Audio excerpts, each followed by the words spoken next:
Let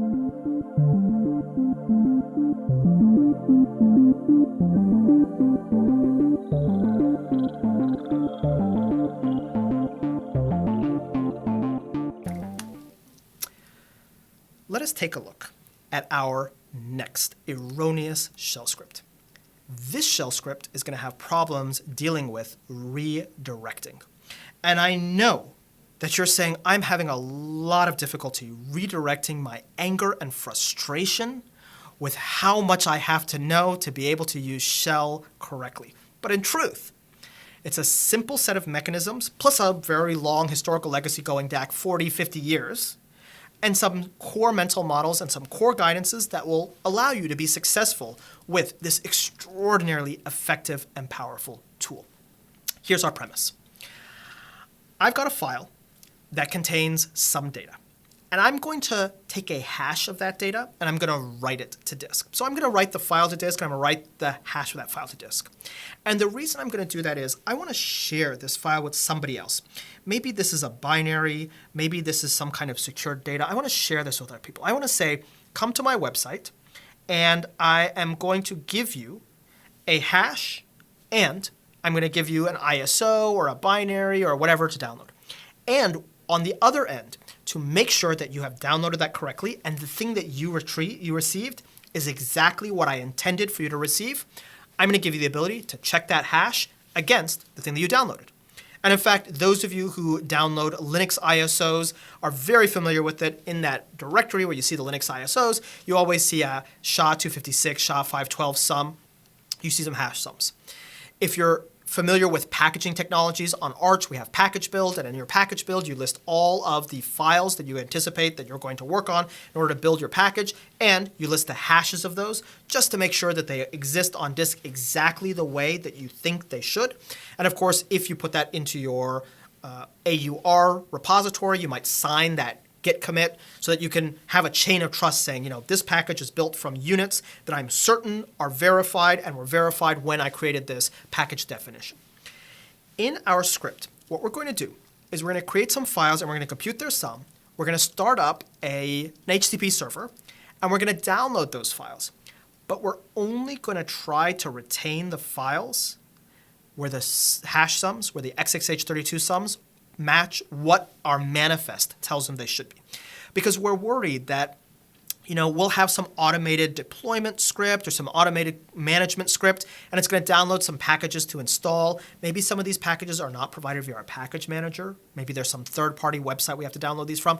And we're just kind of worried that a malicious attacker could find some way in the middle to give us a bad payload. Now, of course, this is HTTP. So this is not too hard for us to intermediate. And if they can give us a bad payload, maybe they can give us a bad hash sum as well. But you can imagine that there are ways that we can address that level of the problem separately. Let's focus on let's download some files and make sure that they match up to some hashes as the core of what our script will do. And then we'll handle things like, well, what if somebody swapped out the manifest separately as a separate problem, which we could solve via mechanisms like HTTPS and some kind of signing mechanism as well. Here's my script. I'm going to create some files, and I'm going to write them to disk. I'm going to write a manifest that contains a listing of all the files. I'll start up a web server, and then what I'll do is I'll ask for the manifest from the web server. I'll go through each line of that manifest and identify the files I want to download and the hash sums. And there's a small mistake in this code, which is, well, what if those files happen to contain spaces in their file names? But between you and me, I think we can just tell our users no spaces in file names. No, we'll come back and we'll address that problem. We will not tell our users no spaces in file names. We will address that problem at a separate stage, but we'll leave it, at least for the purposes of prototyping, this one idea of simple file names that are just one per line. And by the way, with the way that this works, spaces in file names will be fine. It'll only be new lines of file names which will be a problem, which the underlying tools do properly support. We just have to add one little switch. It'll just make the rest of this a little bit too noisy to deal with. So what we'll do is we'll read in the expected hash sum and the file name. We'll tell curl, go retrieve that file name, but do not write it to disk. Keep it in the program as the contents of a variable. And the reason for that is we are very worried that if we write this thing to disk and it fails its hash check, we might not delete it. Something might kill our process in between. And then the next person might see that on disk and they might work with it. So we're really nervous about storing anything to disk that might have an unauthenticated payload. We want to make everybody's life easier. The only things that they'll ever see on disk have been authenticated. So what we'll do is we'll compute the sum of that payload. And if the hash sum of that payload matches what we expect, then we'll write this to disk. Otherwise, we'll print a warning message to the screen. So we'll make sure that nothing gets written to disk at all unless it has passed that check. And we can also eliminate some TOC, TOU errors, time of check to time of use errors, because you could imagine that, for example, if we were to write this to disk, somebody could swap this thing out, all sorts of different things there. And also, if we were to do this without that indirection, for example, if we were to first download the file and then check the sum and then move the file, maybe somebody could have just enough space in between when we downloaded the file and we moved it. Keeping everything as just data within this running process really eliminates the ways that somebody could poke around with the data between once we've identified that it's good to go and we've written it to disk. Now, obviously, they could Control-C this thing in the middle and it could only be partially written to disk because there's problems like that. But we'll leave some of those considerations out of the way, and we'll say that we are eliminating a large number of problems here with some additional work. Unfortunately, this script contains an error. And this one is very, very subtle. Can you spot how this is going to blow up in my face when I deploy this to production? Can you spot the error? I'll give you a hint. I used almost every form of indirection that exists in this script. I used the triple angle brackets indirection. I used the double angle brackets indirection. I used the standard in, standard out type indirection here. I even used the indirection where you don't list a program and you let your shell pick up what that program is going to be. There's certain assumptions that are made in these indirection mechanisms that are going to lead to an error. Can you spot that error? Well, let's see what happens if I break one of these files. Right now, everything should work. Let's make sure everything actually does work. Ooh, nothing works. So let's see why that is. Let's double check in this code. Okay, so our manifest wasn't written. So here we go. That's good, that's good. Let's see. Maybe we're missing our data directory. No, that's good. So let's just quickly, oops. Let's just double check. There might be, okay, that's good there. And then we have our root URL with our, okay. And it may be, we may need to slow this down a little bit. Sometimes the HTTP server doesn't start up fast enough. And as a consequence of not starting up fast enough, the rest of the code, tries to query for that. There we go. So if the HTTP server doesn't start up fast enough, we don't sleep for enough time, the rest of the code doesn't actually work because it tries to get the manifest and there's nothing there. So we'll just slow that down just a little bit. Now, let's modify one of these files. Perfect. Fails its checksum. So we can see if the file was modified after the checksum was computed, it correctly identifies that the file was modified later. Except this code appears to work, but it doesn't really work. If I add one more file in here, and that file contains raw binary data, then I'll see the raw file failed its checksum, but I didn't modify it after it was created. So the checksum that was created here and the checksum that's being checked here do not match up, even though it's exactly the same file contents. This is the nature of our error. And I'll give you the answer for this. It turns out that the various mechanisms that we have for indirection and redirection in a shell script have their own rules about what they do to the underlying data, and it ends up being quite tricky for us to pass data around within a process without ever writing it to disk in such a way as we pass it as just the raw binary payload. And so this answer ended up having to be quite contorted. It took me a while to come up with this, just to get this to work. And there may be some better approaches. Here, this is a great opportunity for us to make use of an isolation tool like BRAP and to maybe not be that concerned about keeping everything within the process. Maybe we create a BRAP and we create a tempfs in that BRAP and we still write things to disk. And then we only move them out of that tempfs to real disk otherwise. And we make use of things like permissions to just make sure that nobody can tamper with these things along the way. That might end up being way simpler than we had to do. But this is more or less what I could come up with. Let me show you what I fixed here. I had to pass the contents to HSHSum through a different redirection mechanism. I had to use piping redirection, not the triple angle bracket redirection, because it turns out the triple angle bracket redirection adds a new line to the end of the file automatically. And if I take just this one piece and put it into my code here, it turns out that we'll see that this style of redirection, that is to say, take some command and redirect its output to something that can be stored into a variable name, removes a new line. So this actually made the raw file checksum match up correctly.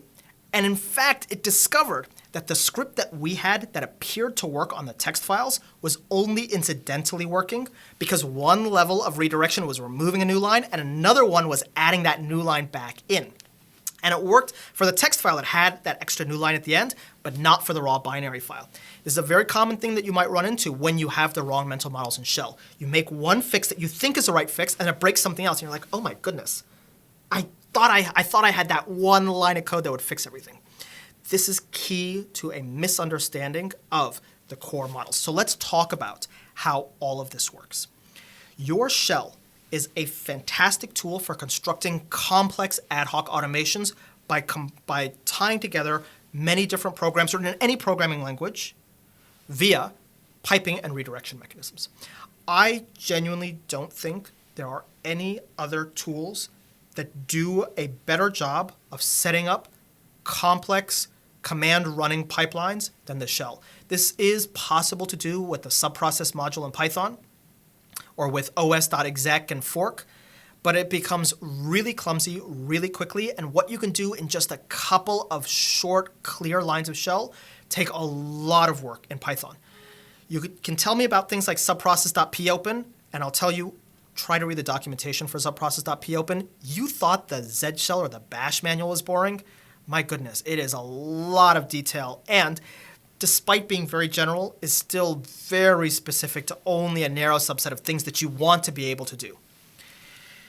Here's how, or here are the different indirection or redirection mechanisms that we have in general in shell.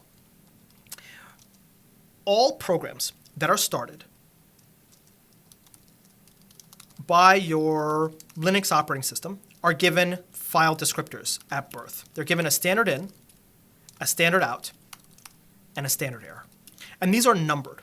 The standard in is file descriptor 0, standard out is 1, and standard error is 2. These are raw, untyped binary streams, byte streams of data that they read in and write out. Now, obviously, since they're connected to a terminal, those byte streams are probably usually connected to, or probably usually writing something that's human readable or human legible. Otherwise, your terminal, look like the matrix. And so I say untyped binary data. Well, yeah, that could also include UTF-8 data. But in general, it doesn't, because commands like tar can write out to the terminal, and they can write any sort of raw binary garbage to the terminal, which will screw up, send escape statements. It'll screw up your terminal. You have to reset this. Well, given two programs, A and B, we can connect them via different mechanisms. Your basic piping here says connect the standard in of A to the standard out of A to the standard in of B. Now, if you're using a shell like Z shell, there are other redirection mechanisms. There's quite a few. There's redirection mechanisms like that, which connect more than just the standard out. You can connect the standard out and the standard error in certain ways, but I'll skip those because usually when you need those, you know that you need them, and you just go look them up from the documentation. So let's talk about the other core mechanisms. if you have a program A, you have the angle bracket, which means connect the standard out to a file, i.e. write the standard out to a file. Or the double angle bracket, which means do this appending the file rather than truncating the file. If you have some program and you have an angle bracket going that way, this means write the file to the standard in. And of course, if you put a number here, you can write this the standard error instead of the standard out. But again, you usually know when you need that. In addition to that, you also have process substitution. Here, this says take the standard out of A and replace whatever that output would be basically on the command line here. So if I did something like x equals, and I quote this basically says set x to the value of whatever the standard out of A is. In addition to that, you have mechanisms like this. This says take the standard out of x, actually I'll call this B, and this is a little tricky, create a file descriptor and pass that file descriptor as an argument to A. So here, and I'll show you what that looks like. Let's do echo sequence 1 to 10. You can see this is a file descriptor that's only visible. So it's starting B in the background, and it's writing to a file descriptor that then A gets as an argument that's passed to it. So this is a way that we can connect things up where the program is asking for a file name, not asking for, not reading from the standard in. There's another variation that you'll see in Z shell with an equal sign here. This says take the standard out of B and write it to a temporary file and pass that file name as an argument to B. And you need that sometimes if you need to seek through the file. If you need to rewind the file, then you might need to actually store it on disk so you can go back and reread certain portions. Otherwise, here you just connect those two processes via that file descriptor that's created. There's also this, and usually you put an extra space here because usually your syntax highlighting likes this extra space. It doesn't like this formulation, but either of them are equivalent. This says pass the result of this on the standard in to A. So it's kind of like a combination of this and this. Pass that file on the standard in here, and it's not too dissimilar from just writing B of A like that. Now, there's one more mechanism that you saw that I used. You have this. And I'm going to write this like that. This says take the string, the literal string word, and pass it on the standard in to A. So what this means is kind of pretend that somebody did something like this. Like that. Except in one nice little short snippet. In addition to these, you also have simple mechanisms like this. If you do file like that, this is input file, we'll make this input file and output file without a command in Z shell, this implicitly uses cat to pass that input file to the output file. So this is a way that we can write from some input file to an output file. And where you can see this is useful is here, this is basically the shortest way that we can write to an output file from some string data. Now, if we think about how these pieces work, consider the following. Oftentimes, a shell command will have a trailing new line. And the reason for that is your prompt has to come after that thing. So it's going to have that trailing new line, so your prompt can be written right after on a new line all by itself. And so if we had some command, this command probably outputs a trailing new line, as most commands will. In my Z shell, if a command doesn't output a trailing new line, I have a setting where it'll print a % and then force that trailing new line just to make sure my prompt is printed correctly, and I can see, oh, this command didn't print a trailing new line. A command that outputs textual data will almost always do this. A command that outputs binary data will almost never do this because you couldn't distinguish that trailing new line from the binary data. And you're not really printing that binary data to your console because it'll probably contain escape sequences that'll make your console, do all sorts of weird things. It'll change colors and you'll probably have to reset your console if you do that. So what that means is if I did something like this, it's very likely that this command has a trailing new line, but I don't want the variable that I'm assigning this to have a trailing new line because then that'll do all sorts of weird things. So this substitution eliminates a trailing new line. And if you think about it the other way, if I did something like this and I passed this to a program, it's often the case that programs assume that there's a trailing new line to indicate when you're going to the next unit of data. Well, this adds in an additional trailing new line. And so it's the combination of not understanding that there are these new lines being added and removed that led to our original mistake. In general, what we should think about is if we need to strictly control what data is passed back and forth, well, we could use a mechanism like printf. Here, we can pass this data with the new line explicitly added, with the new line not explicitly added. If we need to read in something without the new line, it's a little bit trickier. In the command snippet, you can see the use of read with a specific number of bytes to read in, which is kind of a Z shellism. Other shells have other ways to do this, and maybe as an indication that we're pushing the shell a little bit beyond what we can do. But the conclusion I want to share with you is as follows. The shell is probably the most useful, the most productive, the most effective computing environment you have ever seen. I can only think of one tool that is more successful at providing people with the ability to do ad hoc scripting than the shell, and that is spreadsheets. The shell is a tool you should use, and you should use it where it is strongest, namely connecting and coordinating processes. In order to make best use of the shell, you must understand the various redirection mechanisms provided and use them freely in your code. Don't always write to a file here or there. Understand that you can redirect from one thing to another thing. You can make use of FIFOs or sockets.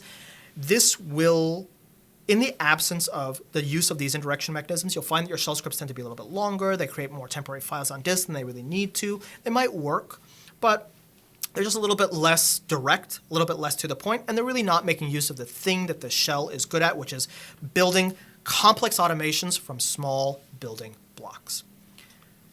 I hope you enjoyed this session. I really enjoyed putting all these materials together because along the way I discovered a lot of bugs in all of the scripts that I wrote to support the session, like my autorunner. And I discovered every step along the way, I need to go back and write some small prototypes, or I need to make sure that I'm working incrementally from piece to piece, or I need to make sure that I kill all the child processes when the parent process dies. Because each one of these bugs are bugs that I genuinely have run into, even in the production of the materials for this session. Thank you all for joining us, and I'll see you all next time.